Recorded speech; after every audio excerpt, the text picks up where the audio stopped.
Hello, everybody. There's still a few seats up here towards the front. You can fill in, but it's nice to see a full auditorium. All right, I'm going to go ahead and start the introductions. I'm so pleased to welcome Betsy and Shane Williamson, our inaugural J. Ben Wauford Professors of the Practice at Georgia Tech.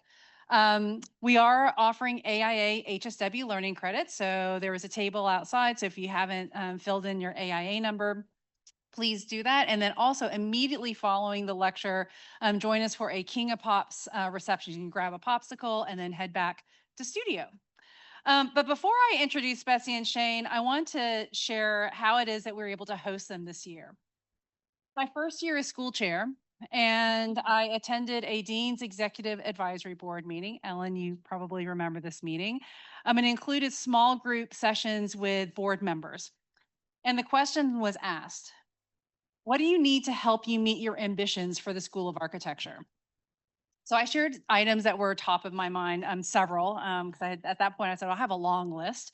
But one of them was that I was eager to expand our ability to invite leading practitioners, professors of practice specifically, to be part of our faculty community. We already could see the successes with the Portman Prize Critic and the Ventulet Chair.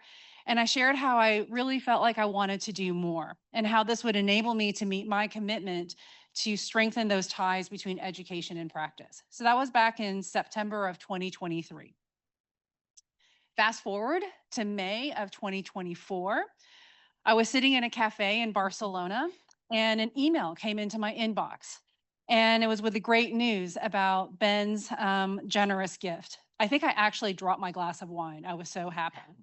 I'm very sorry that Ben's not able to join us today so we could all show him how grateful we are for his enduring commitment and his engagement with the School of Architecture.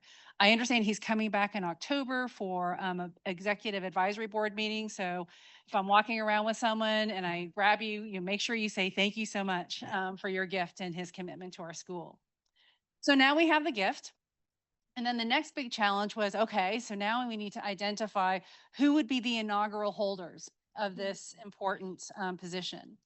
And I saw this appointment as an opportunity to elevate the experience specifically for our undergraduate program. I already mentioned the Portman Critic and the Ventulet Chair. Those are critics who tend to teach primarily solely in our professional degree program.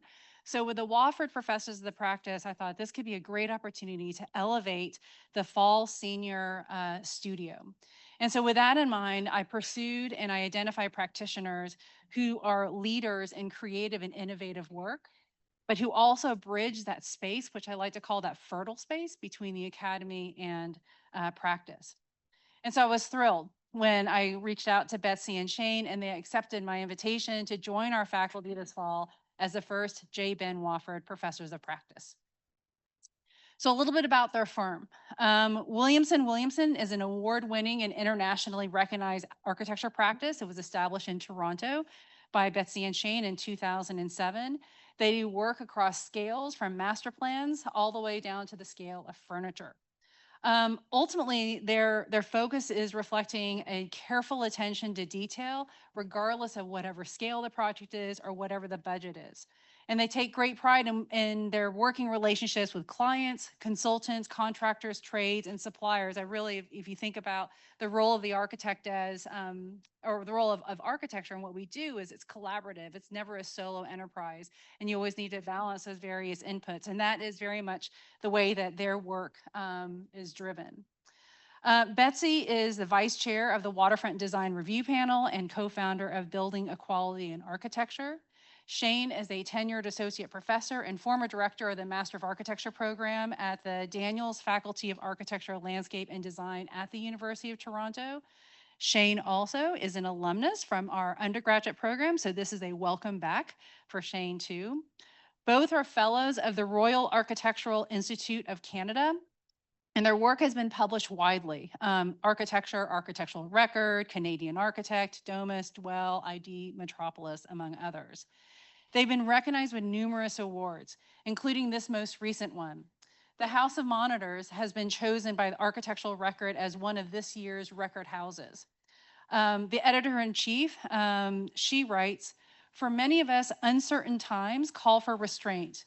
What these homes have in common with record houses of years past is a thoughtful investigation of form, light, materials, and craft. In short, smaller houses with equally big ideas. And let's not forget that the Farnsworth House is just 1,500 square feet." So I hope that they're going to talk a little bit about this project today, because I'm looking forward to hearing it. Now, please join me with a warm welcome for Betsy and Shane Williamson.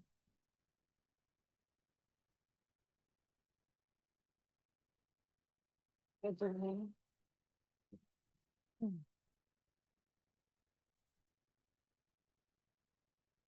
Hello. Is the microphone working? Fantastic. Julie, thank you so much for that gracious introduction. And thank you to the faculty for inviting us for this visiting professorship. Betsy and I are extremely honored. We were asked initially, a few days ago, actually, what was the vision of our practice and how has it changed over the years? And so the lecture that you're going to see today, I will deliver the first half, Betsy will do the second. My delivery is going to be more positioning, fairly rapid in character.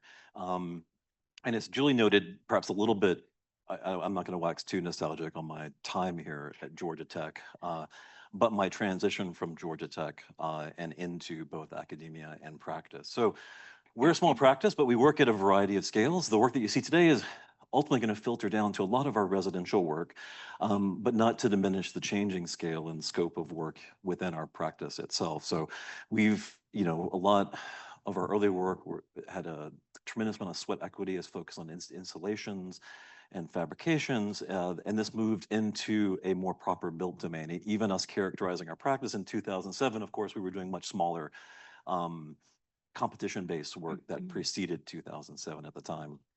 Now, our practice is, of course, eponymously named, but it's important to note that, our work is on the shoulders of a very talented team that, of course, has changed over the years, but everyone who's been with us has a tremendous focus and shared interests with Betsy and myself. So on the left is me before I came to Georgia Tech. And on the right is when I graduated from Georgia Tech. I'll leave that to you to think about what my parents thought of the impact of this institution. But most notably, like when I reflect on this, is that we're both, Betsy and I are both like Gen X kids at the end of the day. That our education bridged the analog and digital divide. So when I was here, everything was drawn by hand, and there was a tremendous energy at the time. Like one of the professors who I was closest to at the time was Fred Pearsall. And this is a project that I designed with Fred. On the left, it was an etching for part of what was I believe the Velux Prize at the time, some sort of preliminary exercise for it. On the right, I'm drafting in our just hovel of an apartment in Paris. There was a study abroad program that Georgia Tech had at the time. And that was a really extraordinary moment in my life. That was a transition between this version of things, drawing by hand, to what I engaged in graduate school, right? So, at this point, I was quite invested in the craft and making and the role that digital tools could play in this regard. So, as I began to figure out the tools, and these were fairly nascent at the time, the interest was really about vestigial patterns associated with 3-axis milling. So subtractive operations, in here like the contours and the supple nature through very simple material. This was a maple plywood. This right upon graduation resulted in a commission that was in fact a collaboration with Nadir and Monica, Nadir Trani, the architect of your Hinman building, and that was formerly of Office Da. And these were several filing cabinets that were invested in the orientation of lamination and the resulting patterns that were afforded through subtractive processes. So this one is contour-based, and the one on the left is field-based. Both have an equal interest in the interaction of the hand, where the pulls are, and this now starts to establish certainly one of the interests that permeates through our practice from the early days until now. So this continued, lots of early commissions for small furniture, other types of handles and experiential. At this time, everything I'm milling everything on my own. We're kind of working and, installing these pieces together. This led to other opportunities. I mean, this is also like kind of a story of how to kind of start a very young practice, particularly in a new city. When Betsy and I moved to Toronto, we moved there sort of not knowing anyone, certainly far away from Georgia. But having to cut our teeth and kind of make our own opportunities within our practice. And so this presented several opportunities in terms of larger scale operations. At the time, the focus was still very much in machining and the kind of the patterns associated with digital fabrication. And this was a large piece that was out of this high density foam and collected very large pieces, looking at the like the isoperimetric lines and the density of curvature and the change of pattern, in the collective massing. This, led to an even, a kind of a more like a finer interest in kind of creating our own sets of materials and the patterns associated with it. So very inspired by the work of Tapio Verkala. And of course, he made his own plywood in this regard, something I think I'm frankly entirely incapable of doing. But a project that we worked on that took great inspiration from Tapio was this notion where I've shown two projects before, where the direction of the lamination prior to fabrication results in either a field or a contour reading. In this regard, if you see oh, that's not the button I want to be pressing. Sorry. There's a red button I'm supposed to be pressing. The lamination for this piece, this door with people, as it's titled, is on a diagonal. So the resulting geometry is when the surface is flat, the lines are parallel. When there's any curvature, there's curvature reflected in the pattern of the stock material itself. And so, again, this is a continued fascination of the patterns through subtraction. This is the front and back of this door with people, like one more an accepting and one kind of prohibitive side. So it's work like this that led to our first project. This was considerably north of Toronto. This is a collage showing the site, in this fairly rough landscape, and still trying to find opportunities to deploy this kind of interest that we had in pattern and pattern making. So this solid floating form on top was clad within a system of this very dense pine, actually like 3 inches deep pine that was an entire study of a developed pattern around this figure on the top of the house. And we're seeing, a number of the small like scaled studies that we would make. And then enters a kind of, another continued interest in the practice, like particularly like when there's smaller work, are these moments of engagement where we know that people are touching things or they're engaged or they're walking on things. So stairs, for example, this is one of the first parts that became very significant in the practice. So looking at the underside of a switchback stair and this empty volume, this notion of how we could begin to define those spaces. Now, this is a much later work, but this interest in stairs and the resulting geometry is always kind of an exciting opportunity for us. As our work became a bit larger, the interest in digital tools, segued into more parametric constructs. And this marked yet another interest that I'll describe just shortly, where we have an interest in the kind of poche of not so much gable roofs, but under roofs themselves. And there's a reason why I'm saying that. And this figuration of the solid and the opportunity to both gather light and define thresholds from above became an outstanding narrative. As the work got larger, things remained fairly similar, but these are types of renderings that we would produce in this regard, with this gable structure. This was for a ski club that we did an addition for, and they were very interested in kind of maintaining the typology of the gable. And so we had a very small play, but the soffit condition is in fact a ruled surface. And as simple as that is geometrically, it has its own complications in the field and construction. So these are types of drawings that we would create in the practice. Same project, much larger scale piece, but often, our work is, it does have a reference to precedent. And in this case, as I noted, it was a ski club. You can see this very old wooden ski at the bottom, and so which we started to use the profiles to design the cladding for this column that provided both lighting, but this kind of eccentric move for this Y-shaped piece as it opens above. the interest in aggregate systems and other modes of fabrication, like in a lot of our commercial work, like these are often very ripe opportunities to kind of deploy, at the very least, playful moments of engagement within otherwise very restrictive programs. And so we have a number of this image is like from a number of cannabis shops that were in Toronto that like heroically opened and closed like pretty much right after they opened for a variety of reasons, but we did all these like wonderful things, within these spaces and within the means of what could be constructed. And another image of some of these things are very low budget endeavors. This is the ceiling for a coffee house in Toronto. So speaking of Toronto, we have.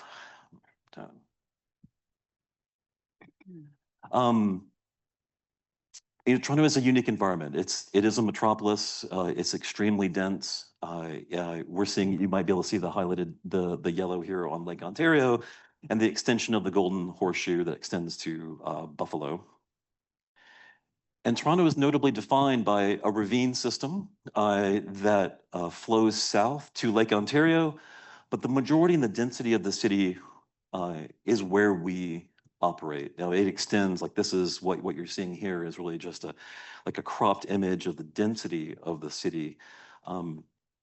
And like our practice, we've, over the years, we have a number of projects, both large and small within this fabric.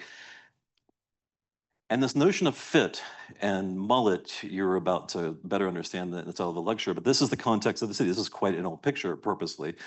But you can see what's flanking the development here on Yonge Street is all of this very, like extremely dense, low-rise residential fabric. The question with this type of fabric, with a Victorian, largely with a Victorian front face, is that the strong desire that everyone would like to have to kind of maintain the sensibility, the typological sensibility in the front, and have something different on the back, right? So the mullet typology, and we have a number of projects that fit this criteria, right? So the front you see on the left and the back you see on the right. Now this makes its own question as well, because like the density that we have in Toronto is really quite different than what exists in Atlanta in the residential fabric. But one of the larger challenges as well is that in a dense site, we have proximity to your neighbors. There's largely a question of how to bring light into the middle of the project, which is something that I'm going to speak about. But in this project, the larger move is this kind of expressive stair in the middle of the house. Not something I'm not unpacking really any projects, because Betsy is going to present 3 projects at the end where she's going to be discussing them in more detail. But this was an interesting stair in its own right, that even with its, like I look at this now, it's so complicated to make in its geometry. It doesn't seem that way, but it had tremendous challenges in its making. So another house, right? The front on the left, the addition on the rear. This is for both an extension for a living room below, and then for an office and a yoga studio in the rear. And this question of bringing light into the middle becomes this other problem that we've become increasingly invested in. So we see types of geometric moves and folding that are making opportunities to bring light into the center of the space. And you can see that reflected both as a closer view on the left, but on the right, through an image in the evening. So we have a whole body of this work. This might not be maybe as mullet oriented, but in addition on a house that's playing with the kind of the existing forms and folds of the gable typology. But ultimately what it's trying to do is like it's contorting itself to kind of make particular views, to kind of have some way of fitting with an existing house, but then also recognizing the kind of the draw of light and view for this master edition. So, in the city, there is something that, like one could read this as that the bylaws in fact are, they work against the contemporary notion of flat roofs, right? You have a limited building height, a more limited volume to work with. And the question when designing a house is often, there's a desire that the shared spaces might have more volume or more section. There's equally an understanding that those spaces would likely be on the ground floor. And yet the volume that we find above is often not utilized to great effect when you deploy bedrooms in that area. So A big interest in the office has been this kind of inversion. It's really a very simple walk-up typology, which looks to kind of put bedrooms, smaller program on the ground floor, and then acknowledging that then using this rules that the city permits us to look with, affording more volume and space on what is essentially the second floor. This is a very interesting project because it aggressively took the minutia of all the rules of the city in ways that they didn't necessarily like, but made sense and ultimately got approved respective of this roof profile. But you can see the datum that's established. The lower datum is largely where bedrooms are, and the upper datum, which has the eccentric kind of sawtooth form, holds the kitchen, living room, and other spaces. This is also a project that takes great advantage of its adjacency to a laneway, and reduces the need for circulation because the entrance is from the middle than from the front, which you see here. So this walk-up typology within our practice is something that we continue to explore. So this is a site that is facing a park. The park is on the west, the house is on the east.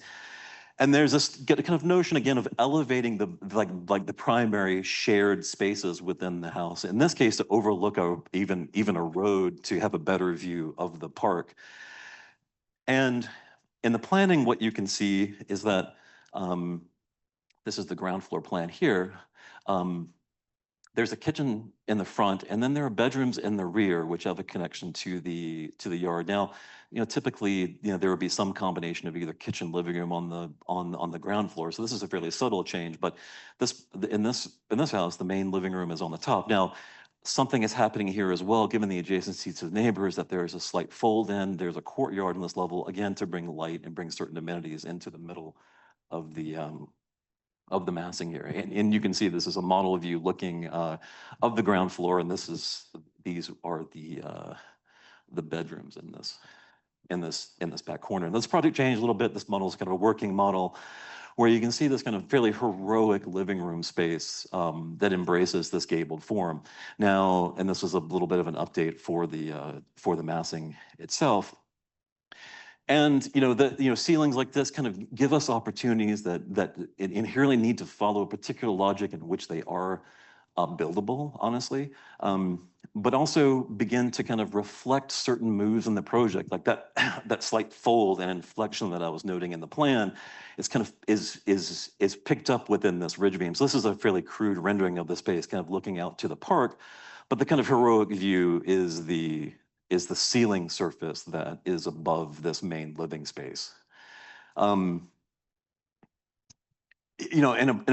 projects like this, when we can afford it and to deploy it, like there is something very interesting about like the split face stone here that that is the surround for the fireplace. Is that what we're doing is we're scanning the split face and replicating that geometry and milling it into these slats that accompany it, right? So there's like kind of a seamless transition of that texture between stone and wood here in that surround.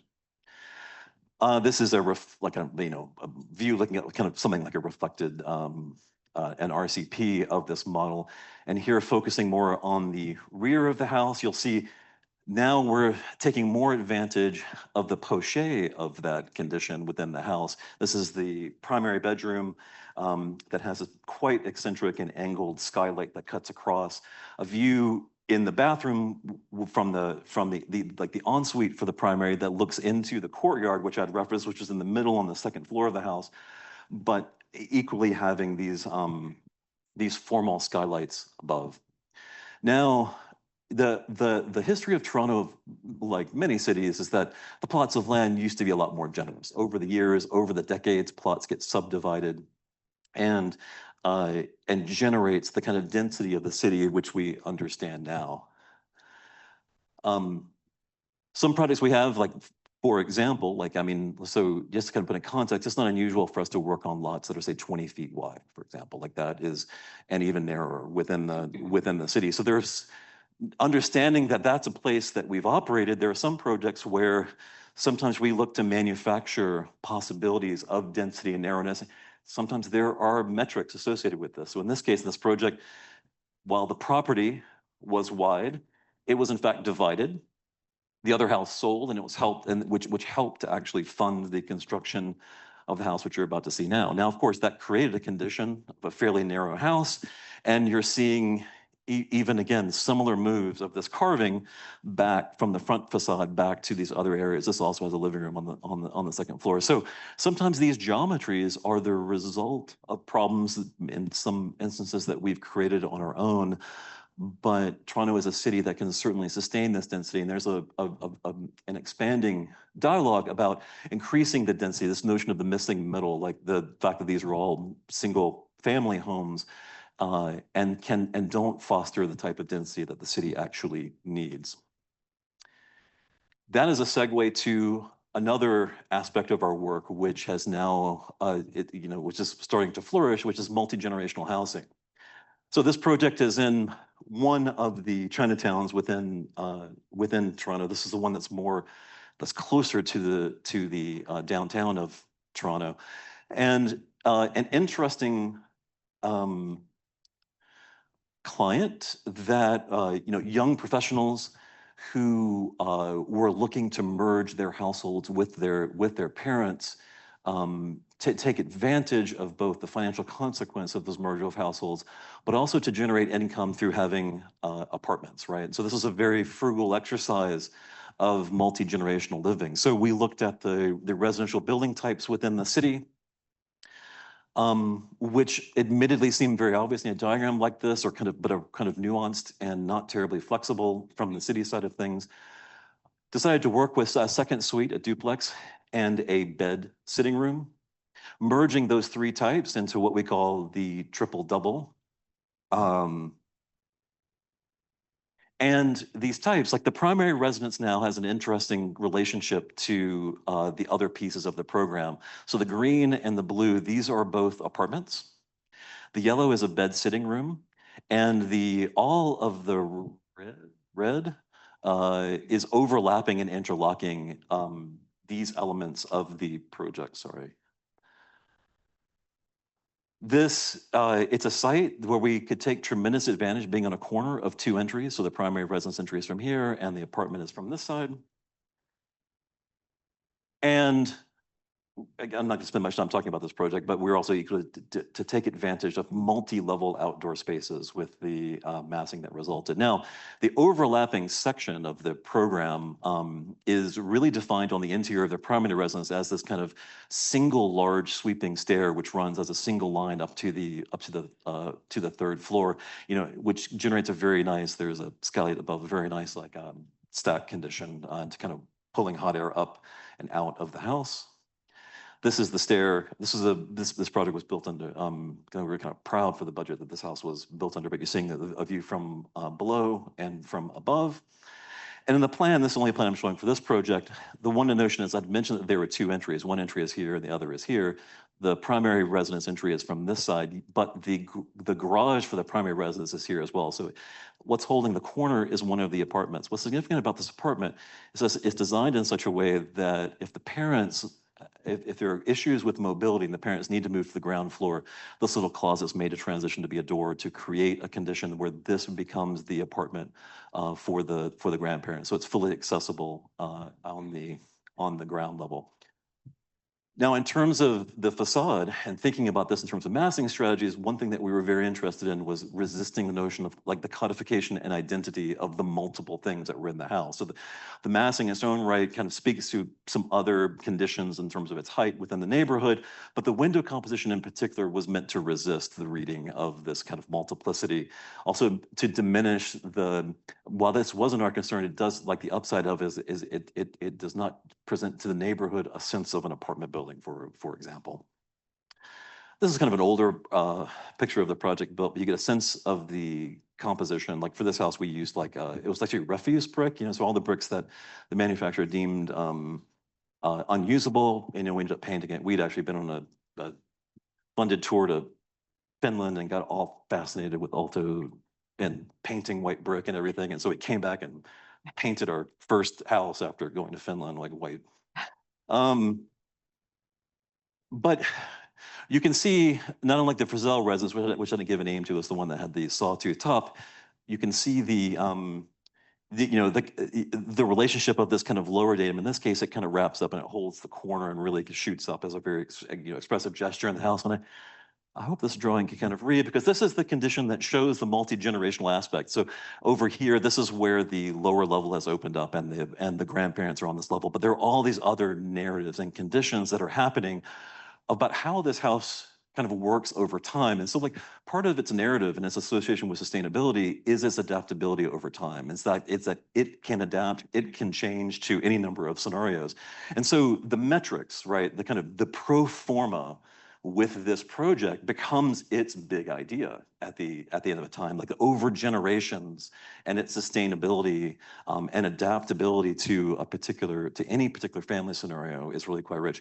And we're really happy. This is actually in a exhibition at Princeton right now called it opens tomorrow, called the House Transformed.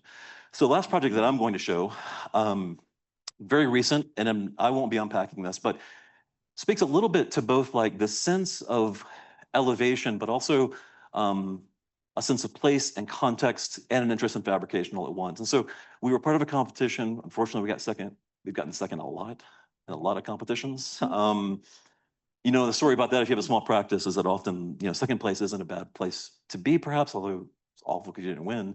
But, we can be a small practice, and often the response is, we love you, but we're going to go with the person who's done 20 of the things that we're looking to do. So that's my sad story about that. Regardless, so this is a performing theater, and it's the basis of what of the program that our students are working on here. And its big idea is, in fact, to kind of take an existing building, and much of it is going to need to be demolished, but to repurpose those materials. And so we can see this Fernando Menes work in the middle, which is a kind of appropriation of brick into this kind of cementitious cladding, is something that we were quite interested in. Like, this kind of identity of the area as defined by both its existing materiality and its prior materiality. And so our proposal was something like a lenticular condition, where this road that runs north-south would present a series of spaces that were codified in a very particular way, and that they would present themselves.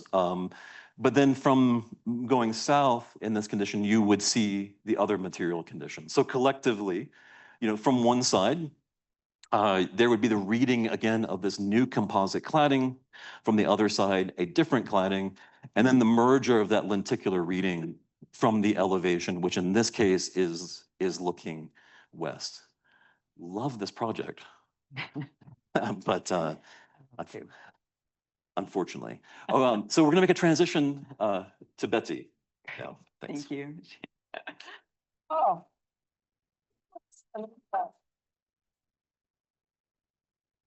Everyone, so today you get your 2 for 1, which is, we always tell our clients, like, we are part of selling our office as a small practice is Shane and I are both really invested in each project. We spend a lot of time with our clients. We spend a lot of time in practice on construction sites. I'm kind of the engine that does the project after the project. So we worked together collectively to make the idea, to do the design, and then it's almost like when you start construction, you're starting a completely different project. To make something is really complicated. To make it really beautiful sometimes feels almost impossible. So when I see a great building, I appreciate it so much because I know how much the trades and the architects all work together to make it happen. This is kind of building on the idea of a fit in Toronto. This is the Garden Laneway House. The client is on the right. The previous site is a garage that was currently behind her house. She and her husband came to us, and this wasn't the project they had in mind. They said, we want to develop a laneway house behind this existing home that we have. We're going to use that laneway house to live in while we build our dream home. So then we're going to build a laneway house, move into it. He's in construction, she's in interior design. And then you're going to design both this little laneway house, then that'll become a rental after, and we'll move into the main house. There's lots of restrictions around the laneway house. Here you see the site plan showing the main house in its location on the main street, Garden Avenue, with the laneway house behind. At a certain point, they fell in love with the idea of living on the laneway. It's a blended family, second marriage, 3 teenage boys. The square footage that you're allowed to build on a laneway is very, very small. So here we were excited to also pursue the idea of bedrooms on the ground floor, living space above, and somehow get 2,500 square feet for a family of 5 with 3 teens in this small laneway house. Then the front house became a legal duplex. So this is the axonometric. We filled the zoning envelope to every extent. It's exactly as tall as it can be. It is as wide, it's as deep, it has as much window as it can have. It has a second floor with a stair to a roof deck. The second floor has the living space, the kitchen, the dining space. We're allowed to have one little bay window here that we lined up with the driveway, so the house has presence from the street. The ground floor is 3 bedrooms for the 3 kids, right off of a carport. Gives them some independence, I think, which is a good thing. The lower level is the primary suite. So another bedroom with a large south-facing kind of garden space beyond, mechanical storage, everything is really packed in. Now, the most distinguishing kind of figuration in this project is this turned brick facade. One of the things we talked about with Suzanne and Jeff, our clients, was that because we have to fill every kind of inch to get this approved by the city with usable space, we don't have a lot of room for sectional play, for volume, like double height spaces. Like there was kind of nowhere to go. So we looked at the facade as the place that we could invent some plasticity in the building. This is a detail of the north-facing dining room window with the rotated bricks. And the floor plans, which I described, I think, clearer in the axonometric. The carport with that kind of burnt black wood lining it. And the entry. Walking up to the second floor, one of the aspects of them really connecting with the neighborhood was using the laneway as the front door, also commissioning all the art from neighborhood artists. So this piece of art was done by a deaf artist who uses color to kind of signal atmosphere. And this is what they walk into, that greets them at the entry every day. And one of their boys' bedrooms is on the left. And coming up to the second floor, you turn around in the stair. The stair is open tread, lets a lot of light in. There's a huge skylight right above it. But one of the things that Shane mentioned that we continue to do is add layer windows, layer skylights. So you have a very large north-facing window lined up with the dining room table. You have a sliver skylight next to a large operable skylight that you can walk up through on the 3rd floor.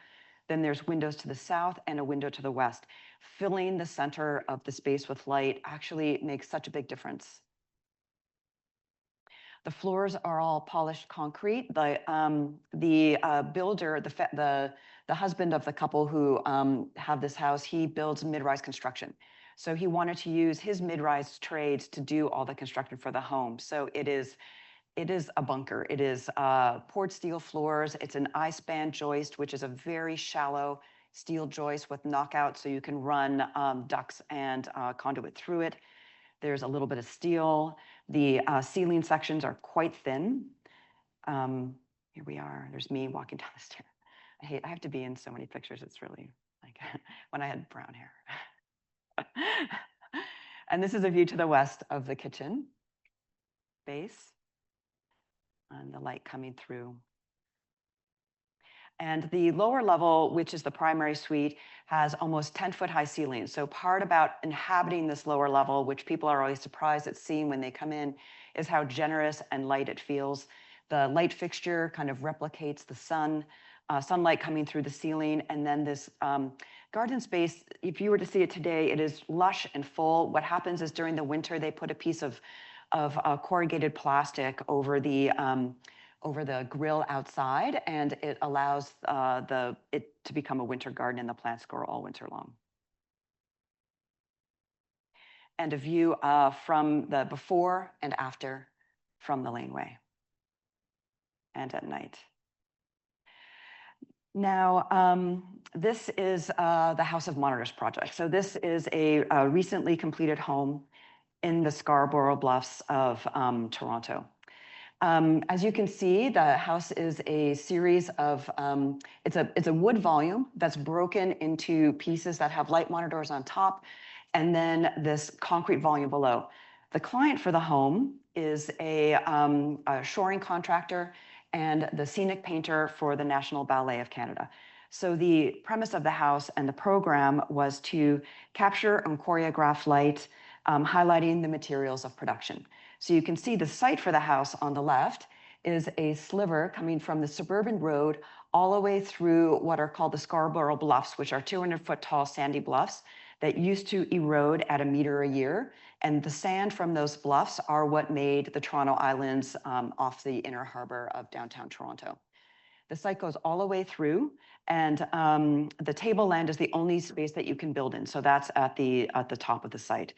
The model kind of shows a reverse, sort of like a figure ground reverse model, where the inhabitable shoring that turns into these skylight monitors are shown in wood here. And then the clear box above is a timber volume that uses subtraction inside to create connections, spatial connections between the rooms, as well as connections to the outside.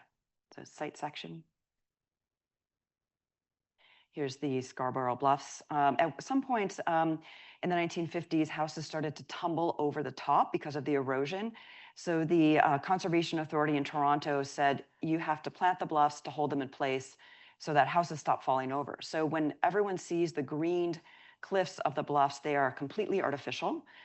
So the natural, what's natural as much a construct as is the homes on top, which I find fascinating. So the original bluffs are on the left. So this is a view coming up to the second floor. You've got these two light monitors on either side of you filling the space, and this is a view back to the street.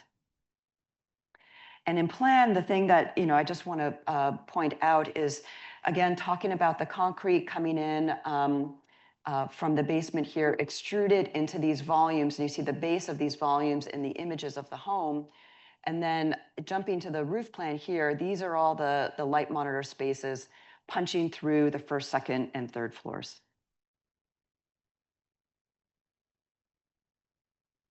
The entry space here on the left has a very small space above it. So we're always contrasting between these slightly darker, more the tougher spaces with the polished concrete floor. We left all the concrete quite raw. If it had honeycombing in it, we didn't patch it, we didn't fix it, we left it.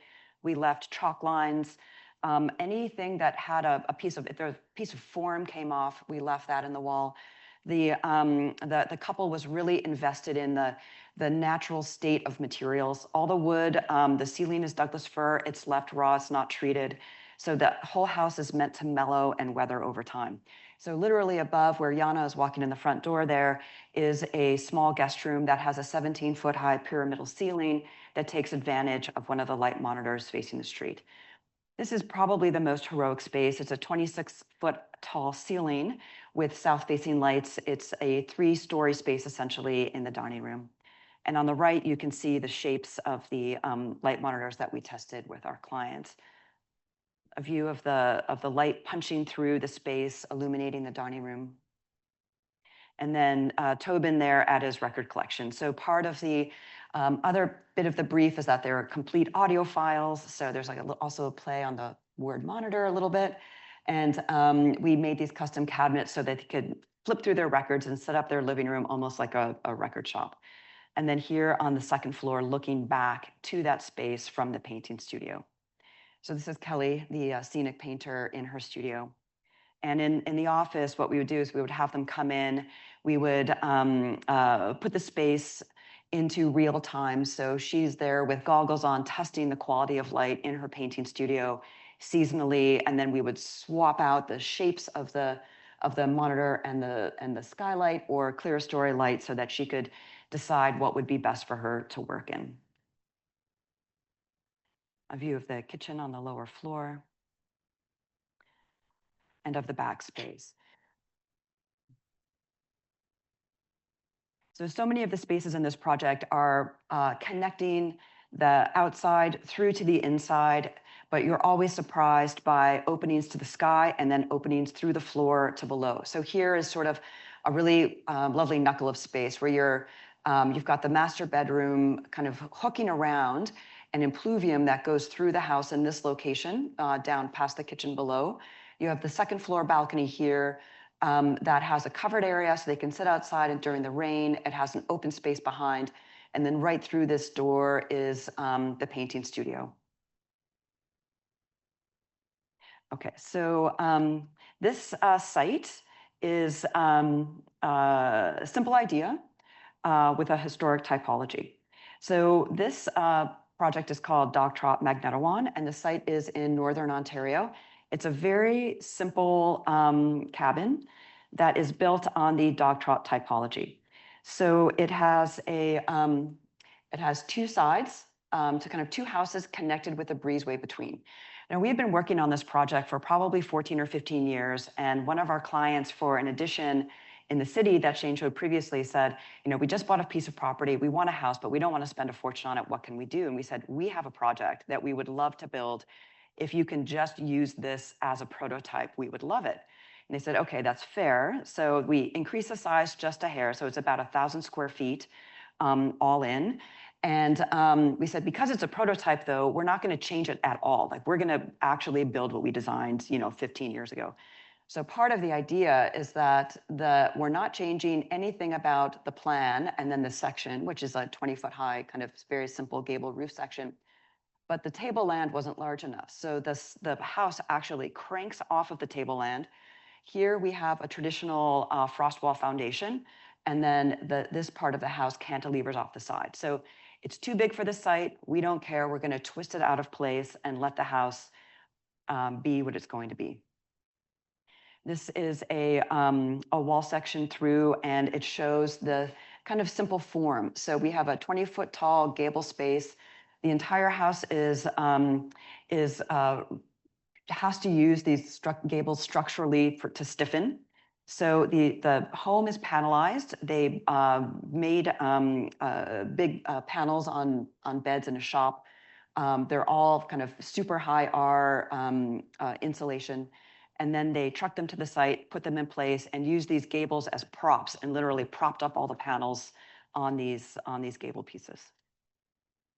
It's a view from the exterior. And one of the things that we were looking at was, with the simple form, you can see the cantilever here, using this 6-inch cedar siding to continuously lap and wrap the entire building as a continuous surface.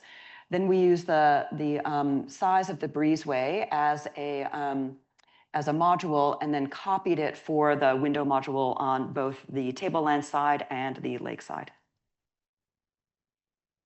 It's a view from below, showing the cedar, and this is a punch through showing the dog trot space. So this breezeway space is it's screened because we have tons of bugs in Ontario. It's used in the summer months as an outdoor room. It is comfortable because it's always shaded. Even in Northern Ontario, it gets to 85, 90 degrees during the summer. And in the winter, what you do is you shut down the right-hand side, which is the primary bedroom, and the family moves onto the other side. So the house becomes seasonally adaptive in that it gets much smaller. This side is heated by a wood stove. It's built to passive house construction, and it's a very, very efficient building. The clients love color. And so part about having these gables in the space was that we were using them to identify color for each room. So this is the primary bedroom facing the lake. So this is a cantilevered piece. And the siding wraps over and above this other volume inside, which is a small bathroom next to their sleeping space. And another view of a loft space that bridges over the breezeway for additional space. And this kind of steep stair that we covered with another kind of blue figure. And then the stair down to the lake here, again, showing the cantilever of the house. So what is the future of a prototype? So one idea, and something that we're pursuing with a client, is the point where a house can become a community. So repeating the home 3 times with a connected boardwalk between. You can have live-work spaces on the right versus sleeping spaces. and you can cluster them together. Here we are testing 3 sizes. So we have a very small one here. We have a fully accessible version, and then a larger version similar to the one that we built in the 3rd place there. And thinking about them as a connected community has a very different reading than a private cottage home. And so this is sort of our further ambition. It's maybe one of those projects that is the smallest one we've ever done, but also has a life longer than potentially many other things. So I want to end the lecture with sort of a pitch for service. So as Julie mentioned, I sit on a waterfront design review panel. That's a volunteer position that I've had 1 Wednesday a month for 17 years. My other piece was creating a group that we call BEAT, Building Equality in Architecture Toronto. And it was sort of a passion project that I started with Bridget Shib and Shirley Blumberg, who also are women principals of firms. And our idea initially was just to get together and see all of our friends who we never saw because we were always too busy to get together and talk shop, talk about nothing, go out for cocktails, and have a good time. Now, what it has evolved into is a 10-year-long project. We do serious fundraising. We have a budget. We have employees, actually, that work for BEAT. And it's become an organization that fosters conversation. So the piece that I started that I'm kind of most excited about with BEAT is that we would have every year a leadership seminar. Architecture is such a broad profession. You can do 1,000 different things with the education that you're getting here. You can be an academic, you can be a practitioner, you can be a part of a huge practice, a small practice, you could be a sole practitioner, you could become a historian, an architectural technologist, you could go into construction, project management. It is one of these educations that as soon as you kind of figure out how to think about solving problems and having a vision and completing that vision, it's applicable to so many different things. So every year we run a leadership seminar where we have 5 practitioners from a variety of different fields that all come and tell their personal story. So Shane told his a bit at the beginning, his kind of foray into fabrication, and then how that kind of transitioned into merging with my work in built practice. And you hear about writers, historians, and all different kinds of people coming together. And it's quite inspiring. And the idea is to keep all of you in this profession, keep you excited, and keep you moving forward. So the leadership team is here with me. I directed it for the first 5 years, and then Heather, who's sitting there in the front, directed it for the second 5 years. And now we're kind of moving on to our 3rd director. It is it's something that's really important that I feel really passionate about. It's also important to note that one of the things that I said is at the very beginning was this group is open to everyone. Everyone comes, and everyone will come if you throw the best party. So our group is also the architecture group in Toronto that always has the best parties, and everyone comes, and we're really excited about that. Thank you so much for your time.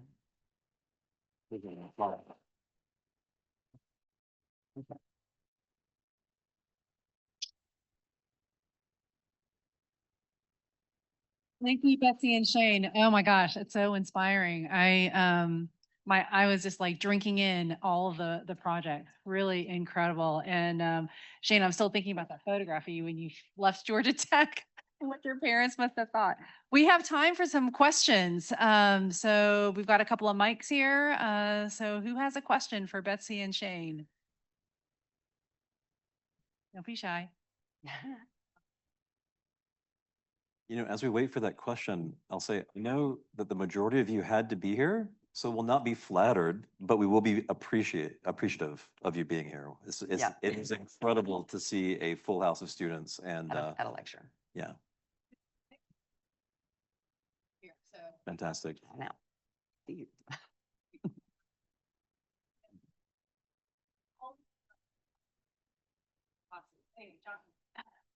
Yeah, well, thank you for that lecture. It was really inspiring. But I wanted to ask, so beginning in fabrication that had like, it was very small scale and like very tactile and like texture focused and experience, like human experience focused. As the scale of projects gets progressively larger and even beyond individual houses, how do you maintain that attention to texture and tactile experience?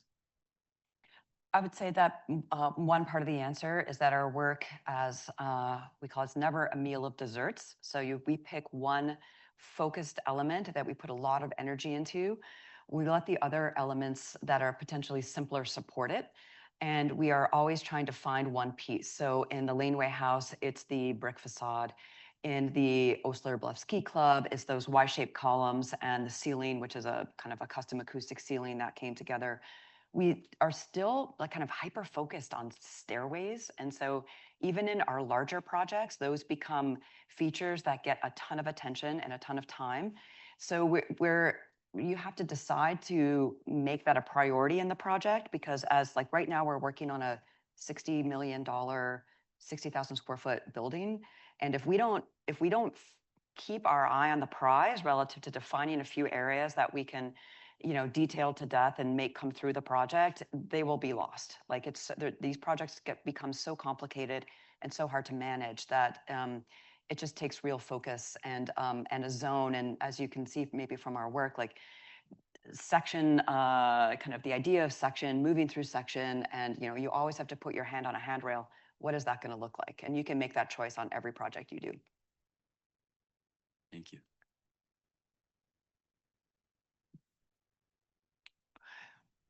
You hear me?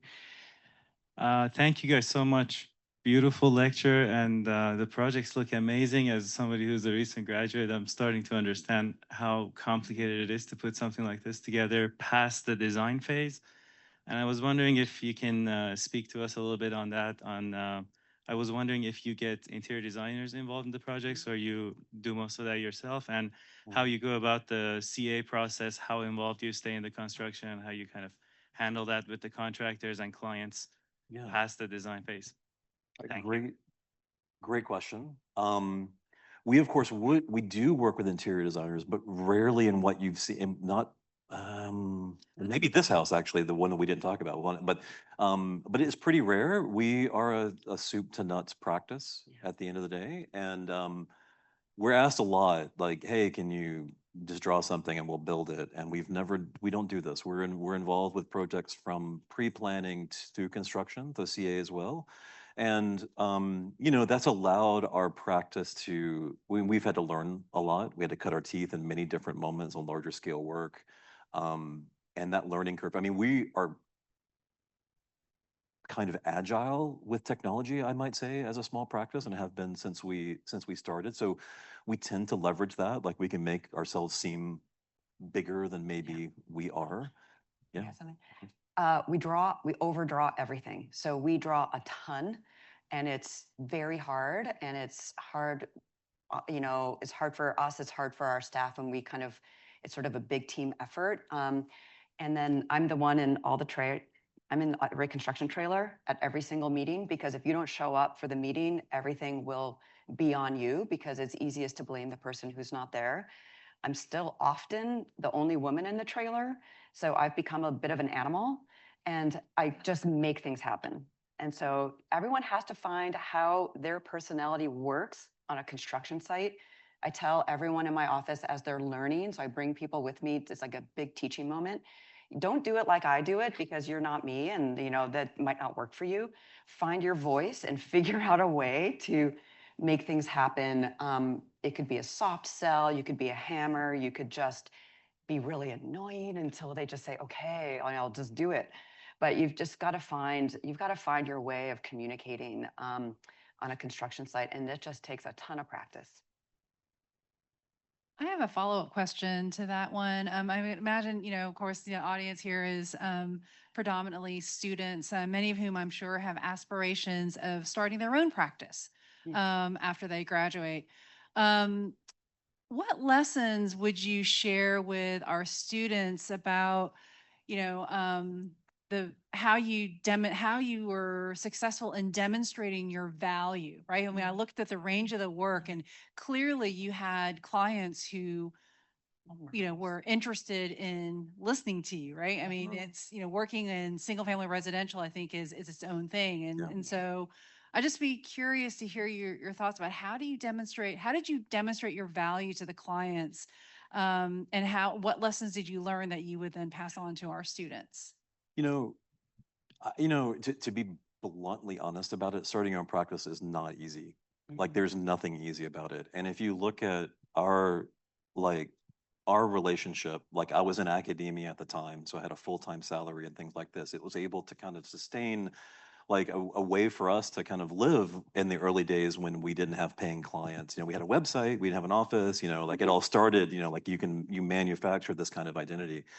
And it's your first chance. We were lucky to get a first chance at the end of the day, and someone who believed in us despite not having a lot of experience, I would say. But you know, I So I had also worked for Bridget Shim and Howard Sutcliffe for 8 years. And so when clients who know their work came to us, they said, I know if you can do that, you can do just about anything. Yeah. So where you kind of cut your teeth is also really important. So. Yeah, I mean, I do think that, I mean, ultimately we certainly have a capacity to present our ideas, and I think that we can be compelling enough for clients. And, but it's getting over the hump. I mentioned about the scale of work. Like we're starting to have success in that regard. That's been our biggest hurdle as a smaller practice, right? Because the economy has been such that a lot of the larger practices in Toronto really step down their work to much lower budgets, like up what would be a big budget for us, low budget for them, and they've just increased the volumes in their office. And we've seen a tremendous, like there isn't the kind of graciousness of the history of a lot of offices in Toronto that are larger now, were in fact built on the shoulders of collaborations between younger designers and bigger offices at the time. But now the bigger offices are all design offices, right? There is no sense of kind of bringing in the younger offices. And so it's a fairly, I think, complicated area and just nearly impossible to do like from the start, unless, and the history of architecture is rife with this, you're independently wealthy and you have commissions from family members, right? I mean, you would be shocked if you were to go back in history and you look through prominent architects and how their careers started. Like Mineo, in fact, was very forthcoming about this when he was teaching at the GST, very forthcoming about his opportunity to practice and his introduction to that. So anyone experiencing that challenge just has to realize, and this is kind of, life is just like this, like that not everything is fair. Sometimes you have to get lucky. So I'm sure someone else has a question. I'm sorry, I'm hogging the mic now, but I have a follow-up question. Do you, so it's interesting, what I loved about the work you showed was how you really think about, that kind of interior of the house and looking for ways to capture light to bring it in. So I'm working on a small project right now. It's a small residential project. It's a renovation and potentially an addition, we'll see. But it's very dark in the center. And so we're trying to convince the homeowners that they really need to bring in a skylight. And they are just steadfastly like, no, they're going to leak. I don't want a skylight. It's a bad idea. And in many ways, we're similar to what you all do, is this idea of around the stair, bringing light in. You see it when you enter. What do you do? Like, what's your, again, advice? Yeah. Working with clients that I don't need to come and have a trust conversation you. with them for you. Oh, the trust question. Oh, this is, all right. So do you know what's really frustrating in practice around trust is that we have to visualize everything now. Yeah. The tile in a bathroom. It's like there is just no trust, like in anything. Everybody, we visualize the most banal elements of our projects to kind of show things, and they still, they're not sure, like, or like it gets a building like, oh, we didn't know that it was going to look like this, and yet they've seen like 1,000 renderings. Like, and I'm not kidding. And sometimes the number is such. So, I think partly the trust is building the portfolio. At the end of the day, like there's a point of reference. And for us in the city, though, in Toronto, the density is like getting volume is really hard. The House of Monitors was very unique. Just 2 people, a fairly large site. We were so excited all of a sudden to have volume and section, because there's a lot of our work where things are like the necessity of using the footprint and the density of the site doesn't allow certain sectional moves. So that was a very particular project, and we hopefully explored it, Jen. Hi, thank you again. That was a beautiful lecture. I just wanted to, the attention to detail is really evident in the lecture, and I wanted to ask how you balance that attention to detail along with the budget not just monetarily, but with time? And where does that push and pull usually fall? Well, we spend a little too much time on. I don't think we do it well, to be fairly honest. I think we spend too much time on drawing sets. We have built rapport with contractors over the last 15 years. And so there are a few contractors in the city who understand what we're trying to achieve before we even show them a drawing. And they know that that we like to work with tradespeople to change what we drew, because I have a lot of experience as an architect. I have almost no experience as a mill worker. And so we say, okay, guys, if you were to build this, what is the most efficient way to do it? So we don't, we draw really good details, but then we work really closely with every subtrade on site to refine the detail to make it easier for them to make, so they don't start kind of going off piste, or saying, oh, this can't be built, it's going to be too much money. And so it really is a kind of a delicate balance of those two things. A question?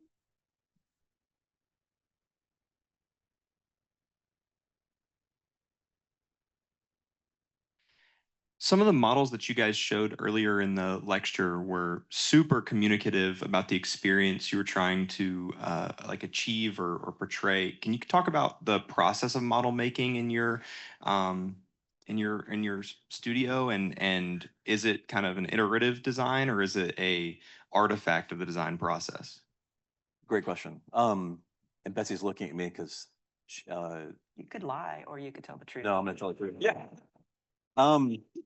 Love models. They can be very difficult, like particularly in environments like when you look at many offices, the names of which you would know that generate models, they're often on the backs of unpaid interns and things like this. Like it's really kind of astonishing.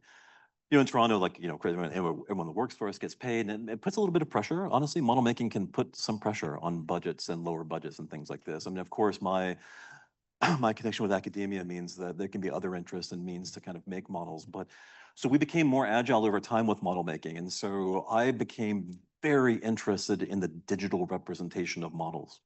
A lot of stuff you saw today wasn't physical. Yeah.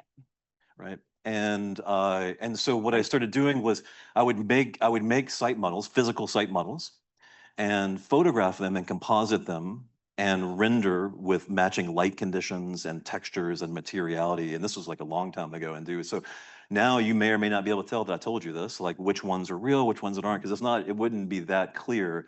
But that gave us like a kind of an agility. It met my, like, I don't know, somehow like made me feel okay about it at the time.